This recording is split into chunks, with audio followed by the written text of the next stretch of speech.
Namaskar. Welcome to the episode 4 of our podcast on schooling. Today we have with us Kavi Kabir. Kavi is an author and a seeker of his creative pursuit. Thank you very much for joining us. No, sir, thanks to you for having me. मैं जब 8th class में था तो मैंने भी लिखना शुरू कर दिया था और मैं पढ़ता भी था। तो कहीं मैंने ये पढ़ा था कि वियोग से बना होगा पहला कवि, आह से उपजा होगा पहला गान। तो ये जैसा नाम है कवि, ये नाम कैसे बना और ये कवि कवि कैसे बना? सर नाम के पीछे सर ये मेरे फादर ने नाम रखा है मेरा कवि। तो मेरे जो फादर साहब जब बचपन में थे तो he was a social worker, मतलब उन्हें ये कमिटीज बनाना, ऐसे उन्होंने एक सम्राट क्लब करके अपने दोस्तों के साथ बचपन में बनाया था। तो वो ये अपने आसपास में सफाई करवाना, कवि सम्मेलन करवाना, ये सब ऑर्गेनाइज करते थे। तो उनको भी लिखने का बहुत शौक था, पर वो उसको मतलब कभी कैपिटलाइज नहीं हुआ उनके बहुत ज़्यादा, पर वो बहुत अच्छा लिखते थे। तो फिर जब मैं हुआ तो शुरू में उन्होंने मेरा नाम, मेरी मदर का नाम है Ritu ji, my father's name is Rakesh ji. तो उन्होंने ऋत्विकेश, ऋतुकेश मेरा नाम रखा था। पर फिर मैं दादाजी ही डिस्कार्डेड इट कि ये कैसा नाम है इतना बड़ा। तो फिर वहाँ से उन्होंने मेरा नाम कवि रखा कि ये मेरा जो पैशन था। नाम तो उन्होंने कवि रख दिया बचपन में, और आपको कब पता चला कि आप कवि हैं?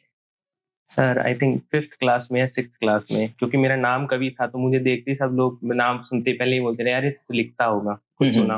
पर तब तक मैंने ये चीज़ कभी शुरू नहीं करी थी। तो वो मेरे को हिट होने लगी कि यार मेरा नाम कवि है, मैं लिखता नहीं हूँ। तो शुरू तो मैंने उस वजह से करी थी, पर शायद वो जो अब जेनेटिक है तो फादर के वो आया ही। तो पहले हिंदी में लिखना शुरू करा, पर फिर मैंने धीरे-धीरे रियलाइज़ करा मैं शायद इंग्लिश में ज़्यादा अच्छा लिखता हूँ हिंदी से, तो फिर ऐसे ही शुरू हुआ। आप जब 12th क्लास में थे, तब आपने अपनी एक बहुत अच्छी किताब लिखी और उसके बाद में आप डॉक्टर बनने चले गए। ये कैसे हुआ?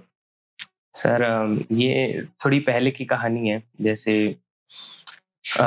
मेरे पेरेंट्स हैं, so I come from a very basic middle class family, तो हमारे छोटे सपने रहे हैं हमेशा। तो मेरे पेरेंट्स को उस प्रोफ़ेशन पे बहुत कॉन्फिडेंस था कि डॉक्टर बन जाएगा तो लाइफ सेटल हो जाएगी, आगे भी पूरी जनरेशन अच्छी रहे, मतलब अच्छे से सब रहेंगे और काफ़ी अच्छा रहेगा। तो शुरू में ये उनका डिसीज़न था कि हम इसको इस चीज़ में आगे बढ़ाते हैं। और 7th-8th क्लास में मुझे भी इतनी समझ नहीं थी कि मेरा पैशन किसमें है, मुझे किस फ़ील्ड में जाना है। तो मैं भी भेड़-चाल में लग गया ऐसे।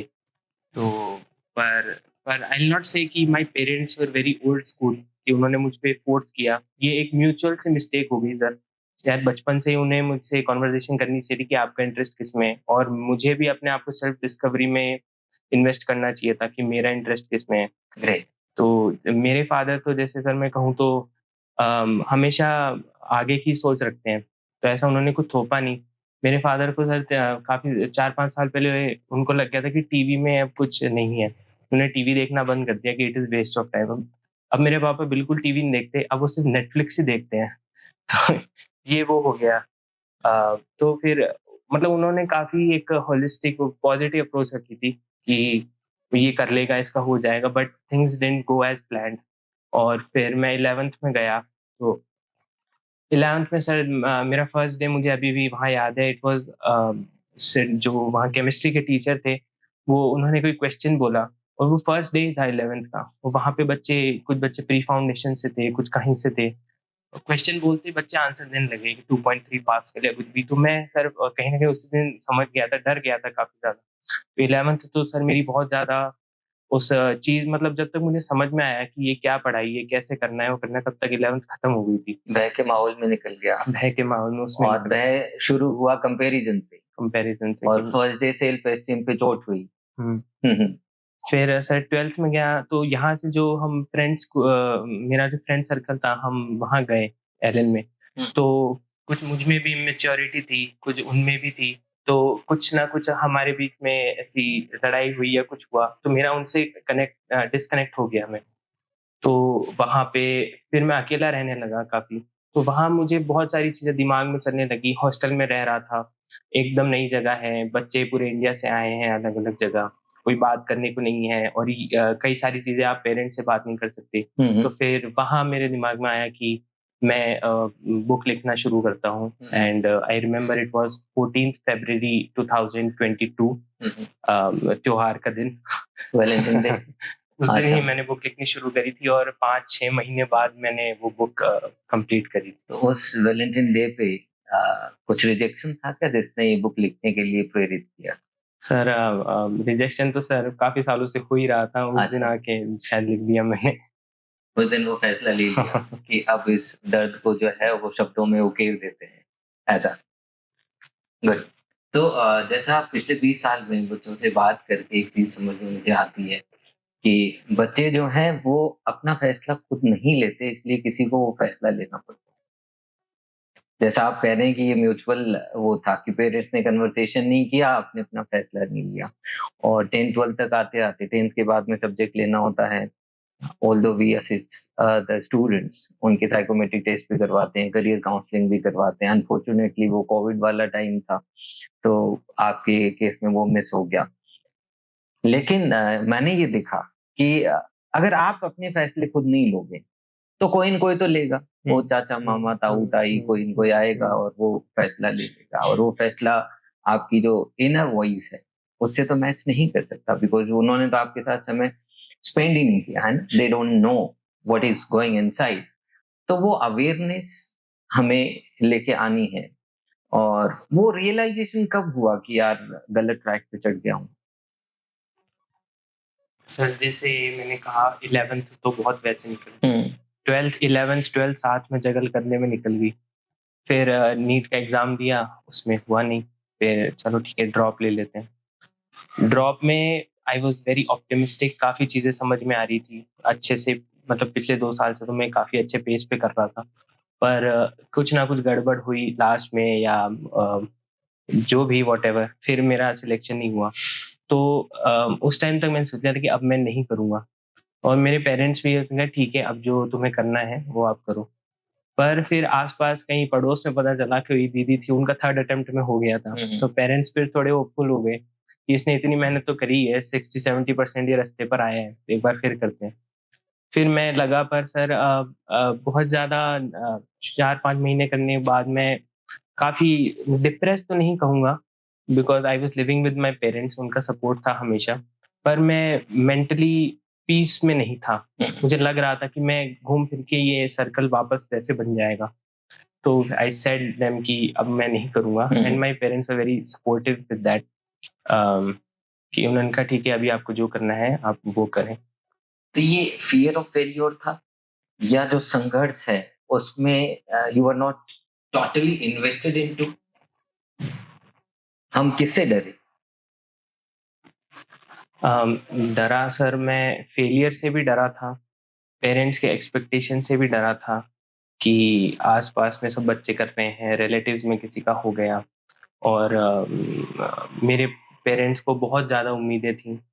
तो मैं उस चीज़ से काफ़ी डर तो गया ही था और सर आस-पास में भी जैसे मैं कोचिंग में गया, तो कोचिंग में इस तरह का जैसे माहौल होता है कि बहुत ज़्यादा स्कॉलर बच्चे हैं, तो वो बात करेंगे या वहाँ पे कई टीचर्स भी ऐसे होते हैं जो आपको डिमोटिवेट कर देंगे कि हुँ, आपका ये नहीं हुआ तो आप कुछ कर नहीं पाओगे। तो और उस टाइम इतनी समझ भी नहीं थी कि तो उन्हीं को सच मान लिया था कि हाँ भाई मेरा तो कुछ हो नहीं पाएगा। तो वो उस चीज़ का डर था सर बहुत। ये जो 2 साल निकले हैं, उससे जो सेल्फ एस्टीम पे स्कार्स आए हैं, क्या लंबे समय तक लगता है कि इनका इम्पैक्ट रहेगा या कॉप अप कर जाओगे जल्दी? सर इवेंचुअली तो कोप अप कर ही जाऊँगा, इतना हुँ, मुझे मेरे ऊपर भरोसा है, जैसे मेरी स्कूलिंग हुई है, नर्चरिंग हुई है पेरेंट्स से, उस कोप अप तो कर जाऊँगा।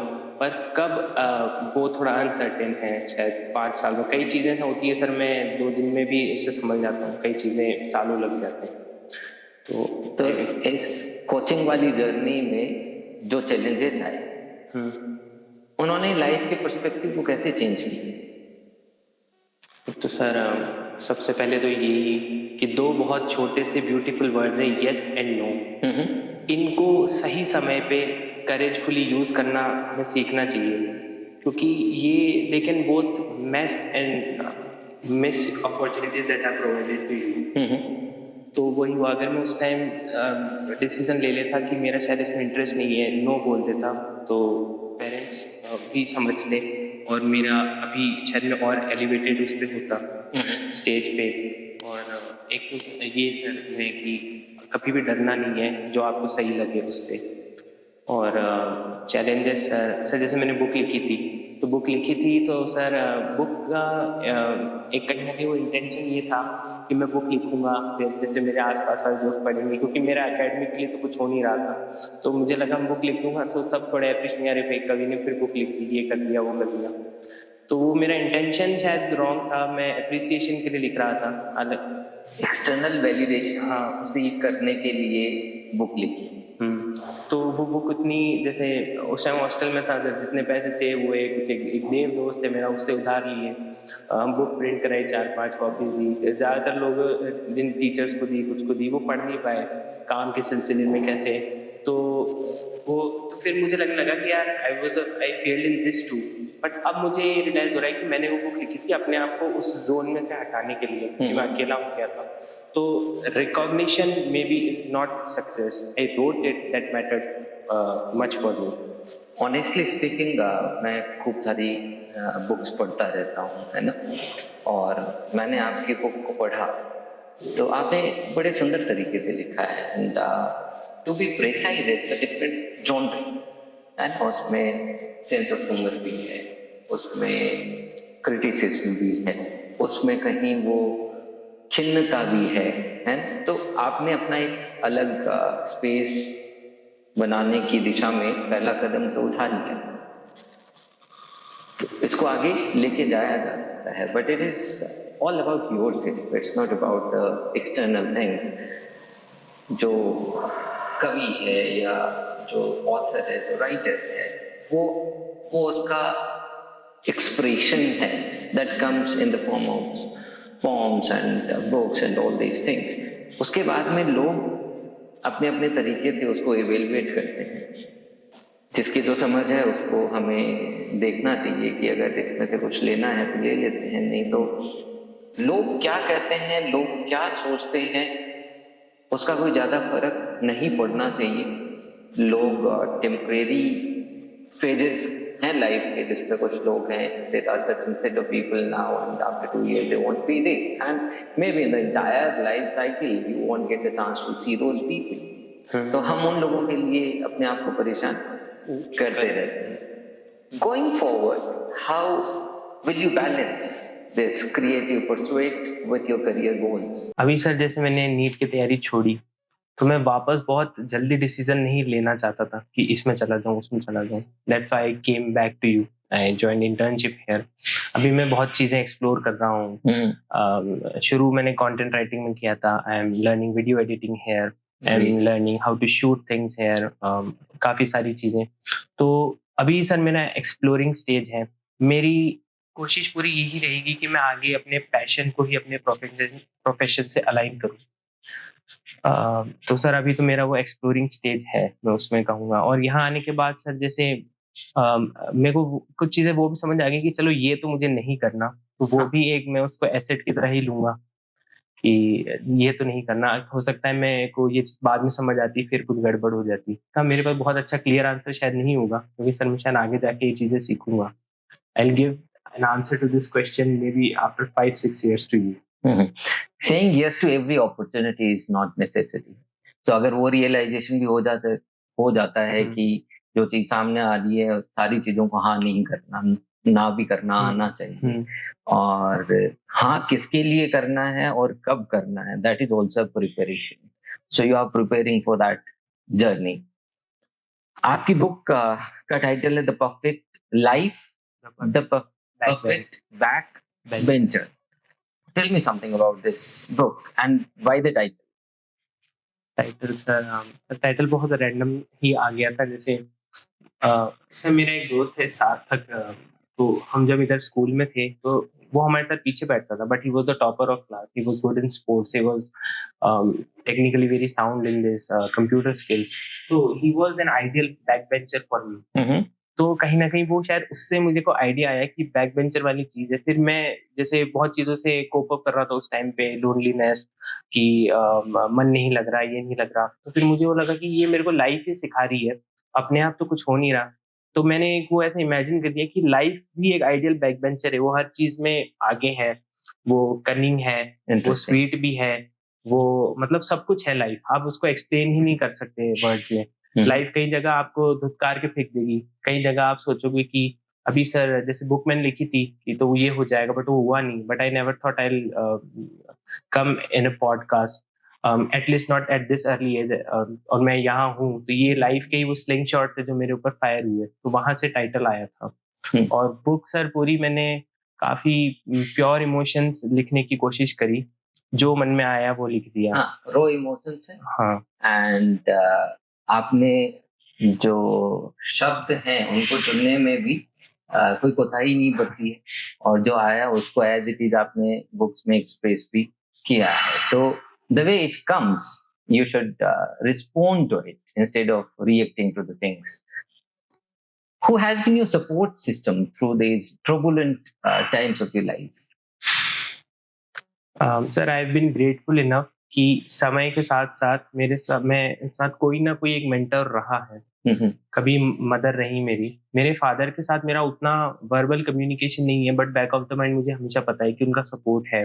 वो मदर को बोल देंगे इसको बोल, चिंता मत करिए मत कर। तो एक वो चीज़ है। पर हमेशा कोई नए, जैसे अलका मैम है, तो she has been with me since second class, तो Okay. उनका सपोर्ट हमेशा रहा है। और दोस्त रहे हैं, कुछ चीज़ हो सर आपसे आके डिस्कस कर ली। और सर मुझे इस बात में कोई रिग्रेट नहीं है कि जैसे कोई एक इंसान नहीं है, मेरे को हमेशा लोग बदलने पड़ रहे हैं, या कभी कोई एक इंसान चला गया तो दूसरा भी आ गया। इससे सर एक एक्सक्लूसिवनेस मेंटेन हो रही है। अब मैं सब बातें सर किसी एक इंसान से ही करने लग जाऊँगा, तो शायद उसके लिए मेरे अंदर सीरियसनेस भी खत्म हो जाए। तो वो चीज़ कि मेरे को ये बात करनी है, मैं मम्मी से कर लूँगा। तो अम, दोस्तों से कई बार हो सकता है मैं अकेला रह गया हूँ, मेरे दोस्त आगे निकल गए हों, सब कॉलेज में चले गए हों, मैं अभी तक नहीं जा पाया, मैं इस साल जाऊँगा।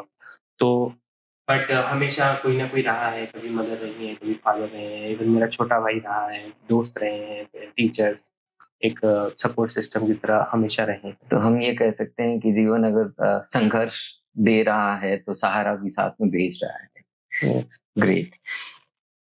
You have written beautifully about criticism in this book. So how a teenager looks up to parents or the mentors or the teachers, कौन सा टूल ठीक है, क्रिटिसिज्म या एप्रिसिएशन? सो क्रिटिसिज्म के लिए शायद मैंने मेरे फादर को कोट किया था, my father has been my biggest criticiser. मैं कुछ भी करूँ तो मेरे फादर की ये क्या है, वो क्या, ये गलत है, वो गलत है। तो पहले तो मुझे बहुत गुस्सा आता था कि क्या है, कभी कुछ नहीं करते। पर थोड़े-थोड़े बाद टाइम बाद समझ आया कि मेरे को कहीं मैं बाहर गया, मेरे को किसी ने कुछ बोल दिया, तो मेरे को उतना वो हिट नहीं करता था। फिर मेरे को धीरे-धीरे सुनने के मेरे पापा ने इससे ऊँचा-ऊँचा मेरे को कुछ बोला हुआ है, धुतकारा हुआ है, डाँटा हुआ है, तो एक तो वो कहीं न कहीं मेरी रेजिस्टेंस बिल्ड हो गई। और सर अभी जैसे आप सर मुझे पूछें कि रैगिंग अच्छी है या नहीं, तो सर मैं कहूँगा कि मैं ले रहा हूँ तो शायद अच्छी है, मेरी हो रही है तो शायद अच्छी नहीं है। तो सर इसका बहुत वो मिक्स सा आंसर है कि सर क्रिटिसिज़्म आपकी लाइफ में पॉज़िटिव वे में होना ही चाहिए। उसी वजह से सर मैं प्रिपेयर हो पाया आउटर वर्ल्ड के लिए। पर एप्रिसिएशन भी टाइम टू टाइम होना चाहिए, वरना आप बहुत ज़्यादा एनक्लोज़ हो जाओगे कि मतलब आप काम भी नहीं कर पाओगे, आपका मन नहीं लगेगा। तो दोनों का एक बहुत अच्छा बैलेंस होना चाहिए। मैं जब अपने बचपन को याद करता हूँ तो मेरे पिताजी बड़े सुंदर इंसान और हमेशा एक मजबूत सहारे की तरह मेरी यात्रा में साथ खड़े रहे, लेकिन वो शब्दों में थोड़े से कंजूस थे, तो कभी बोल के अप्रिशिएट सामने नहीं किया। और मुझे जहां तक याद आता है मैं पूरी ताकत लगा देता था कुछ करने के लिए जिससे मैं उनकी प्रशंसा को पा सकूं। और स्पेशली मेरा ये मानना है कि बॉयज के लिए, है ना, बेटों के लिए अपने पिता से वो शब्द सुनना बहुत बड़ी बात है। बहुत बड़ी बात है और वो बहुत बड़ी ताकत भी है। और अपने ट्रेडिशन में ये पीढ़ियों से चलता आया है कि कम्युनिकेशन बच्चों के साथ, स्पेशली फादर्स की, होती नहीं है। उसके कुछ पीछे रूढ़िवादी विचारधाराएं भी चलती आई हैं, लेकिन कहीं ना कहीं इसने नई जनरेशन को खोखला तो किया। और मेरी ये इस पॉडकास्ट के थ्रू सारे फादर्स को एक रिक्वेस्ट भी है कि आप क्रिटिसाइज करने के जितने मौके ढूंढते हो, उससे अगर आधे आप एप्रिसिएशन के मौके ढूंढ लो और शब्दों की कंजूसी नहीं करो, तो आप नए जीवन का निर्माण कर सकते हो। How life skills are important and where you learn it. Life skills are definitely very very much important. मतलब क्योंकि कई बार तो छोटी से छोटी चीज़ें भी होती हैं, हम उनको इतना गौर नहीं करते, पर वो आगे जाके हमें दिक्कत करती हैं। I recently went to watch a movie with my friend, and it was a period history. तो उसमें औरंगजेब को दिखाया गया। तो my friend wanted to search कि who was his son and all these things, but he wasn't able to do it on Google. उसको type नहीं कर, मतलब वो सेंटेंस फ्रेम करना नहीं आ रहा था। दूसरी बहुत बेसिक सी चीज़ है, communication skills, social skills, helping others, not hurting anybody. ये बहुत सी चीज़ें, ये इम्पोर्टेंट तो हैं। और सर ये आई थिंक ये इनकॉर्पोरेट कैसे होंगी जब आप एक तो अच्छे एनवायरनमेंट में रहोगे। For me that was my home and euro was, sir अगर मैं शायद और किसी स्कूल में होता, हो सकता है मैं एकेडमिकली और ज़्यादा साउंड हो जाता, या कुछ भी हो सकता सर, या और खराब होता। पर यूरो से एक चीज़ सर मैं बहुत जेन्युइनली आपको कहूँ, मैं जो एक लाइफ को लेके मेरी एक अप्रोच आई कि कहाँ कैसे बोलना है। जैसे मैं पहले किसी स्कूल में था, तो यू आर टोल्ड कि नहीं, नहीं, नहीं, ये आपको चीज़ नहीं करनी है, आपको लड़कों के साथ ही रहना है, आपको लड़कियों के साथ नहीं रहना, ये नहीं करना। तो ये चीज़ आगे जाके मुझे शायद परेशान करती, बट मैं यूरो में आया, मैं इतना घुला-मिला, मुझे बहुत चीज़ें सीखने को मिली। अब मैं कहीं ट्रैवल कर रहा हूँ, कुछ भी कर रहा हूँ, तो मेरे को पता है कि मेरे क्या है, मुझे वहाँ क्या करना है, मुझे क्या चीज़ नहीं करनी है। तो life skills are very, very important sir. Communication की बात करें तो हम इंसानों के साथ कम्युनिकेशन करने की जद्दोजहद कर ही रहे थे। इतने में मशीन्स आ गई, एआई भी आ गया। अब सब कह रहे हैं कि प्रॉम्प्ट इंजीनियरिंग सीख लो, हाउ टू इंटरेक्ट और how to communicate with the machines. तो चीजें बड़ी फास्ट चेंज हो रही हैं। लाइफ स्किल्स भी आपको जरूरत है, उसके साथ में technology, digital skills are also required. तो एआई डिजिटल स्किल्स जैसे ग्रो कर रही हैं, आपको लगता है कि Indian education system will be relevant in the next 10 years the way we have been doing last 30-40 years, या इसको चेंज होने की जरूरत है? आई थिंक सर जो हमारा ट्रेडिशनल स्कूलिंग सिस्टम है वो रिलेवेंट तो रहेगा ही, क्योंकि सर जैसे हम पहले भी देखें सर, राम भगवान या हमारे जो भी गॉड थे, ये भी गुरुकुल तो उस समय भी जाते थे सर, और वही लाइफ स्किल्स उन्होंने सीखी हैं। वही आज हम सीख रहे हैं। और या कुछ भी हो सर, मदर से पहले भी होते थे, गुरुद्वारे पहले भी होते थे, जो भी एजुकेशन है वो पहले भी मिलती थी और आज भी मिल ही रही है। पर sir definitely we will have to adapt कि अगर हम यही एग्जैक्ट ये फॉलो करते रहेंगे तो सर हम बहुत पीछे रह जाएंगे। अभी जैसे हम कोडिंग एआई लर्निंग कर रहे हैं सर, आगे हो सकता है ये जाके सर्वाइवल स्किल्स ही बन जाए। तो जो एक बेसिक एजुकेशन है वो तो एटलीस्ट हर किसी के पास होनी ही चाहिए। But if we keep on evolving, adapting, and at the same time also keeping intact our roots, we will flourish as a very very good institution. Good. जैसे आपने बताया कि गुरुकुल गुरुकुल की सबसे खास बात ये थी, जो मुझे समझ में आई, कि वहां पे ना बच्चों पे फोर्स कुछ भी नहीं किया जाता। एक गुरु के पास जाते थे जिसको मंत्रोच्चार में उसका रुचि है, तो उसको मंत्रोच्चार कर्मकांड सिखाया। किसी को धनुर्विद्या में पारंगत होना है तो उसको धनुर्विद्या सिखाई, है ना। किसी को खेती में रुचि है तो उसको खेती सिखाई। लेकिन आप ये देखो कि जूती गांठने वाले को उन्होंने मंत्रोच्चार नहीं सिखाया, ठीक है। तो उसके इंटरेस्ट के अगेंस्ट जाके कुछ भी वहां नहीं होता था। पिछले 100 साल में जब से ये ब्रिटिशर्स आए और उनको एक लेबर क्लास की जरूरत थी, तो उन्होंने पूरे एजुकेशन सिस्टम को वैसे ही मोल्ड कर दिया। सरकारी नौकरी, कल ही एक डेटा मैं देख रहा था कि 4 से 5% लोगों को नौकरी मिलती है और पूरा एजुकेशन सिस्टम जो है उस 4% 5% की तैयारी करवाने में लगा। तो ये अगर चेंज नहीं होगा तो बहुत सारा जो पोटेंशियल है वो वेस्ट हो जाएगा। I was reading an article and it says कि कुछ कंट्रीज जो हैं they have reduced the academic burden of the students to let them explore their interests उस टाइम में। तो क्या हमें अपने स्कूल्स में भी ये चेंजेस करने चाहिए कि एकेडमिक बर्डन अगर बच्चे पे कम है? आपको लगता है ऐसा कि एकेडमिक बर्डन इतना ज्यादा है कि बच्चे का बचपन खो जाता है या उसके पैशन को एक्सप्लोर करने के लिए उसके पास वो टाइम, एनर्जी, बैंडविड्थ नहीं बचती? हाँ, सर जैसे हमारा एजुकेशन सिस्टम है वो बहुत ज़्यादा रॉट लर्निंग के ऊपर फोकस्ड है कि हटा दो और फिर ये सम अप कर लें और एग्जाम में जाके इसको वॉमिट कर दें, हो गया। तो और वैसा ही हमारा होमवर्क सिस्टम है, तो ये सब चीज़ें एक दूसरे को बेनिफिट कर रही हैं और हमें कहीं ना कहीं एक मशीन ही बना रही है कि हमें बस इतना आएगा, हम इतना कर पाएंगे। पर सर जैसे जो ये क्वेश्चन है आपका कि आपको करियर चॉइसेस और मिलें और कि आप एक्सप्लोर कर पाएँ, तो सर ये बहुत अच्छा इनिशिएटिव है और ये होना ही चाहिए। बाहर की कंट्रीज़ में होता है, इसलिए they are developed and we are still in the developing stage. But sir ये आई फील कि जैसे एनईपी ने किया था कुछ सालों पहले कि 11-12 के अंदर फ्री चॉइसेस होनी चाहिए। बच्चा culinary के साथ में अगर साइकोलॉजी पढ़ना चाहता है तो उसको पढ़ने दिया जाए।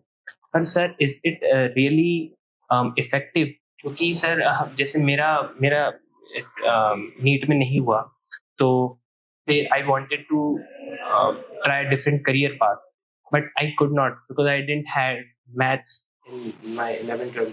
कहीं न कहीं तो सर आधी पॉसिबिलिटीज़ तो वहीं खत्म हो जाती है कि आपके पास मैथ्स नहीं थी, या अब सर आप करियर चॉइसेस दे भी रही है सिस्टम, तो पर जो एंट्रेंस टेस्ट होंगे उनके एक कन्वेंशनल जो वो सब्जेक्ट्स फिक्स होंगे कि आपको मैथ्स पढ़नी पड़ेगी, ये पढ़नी पड़ेगी, तो ये आप वो दे पाओगे। तो एनईपी ने स्कूल एजुकेशन सिस्टम पे तो बात कर ली, उसमें चेंजेस कर दिए, अकॉर्डिंगली कॉम्पिटिटिव एग्जाम चेंज नहीं हुई, हायर एजुकेशन में भी चेंजेस नहीं है।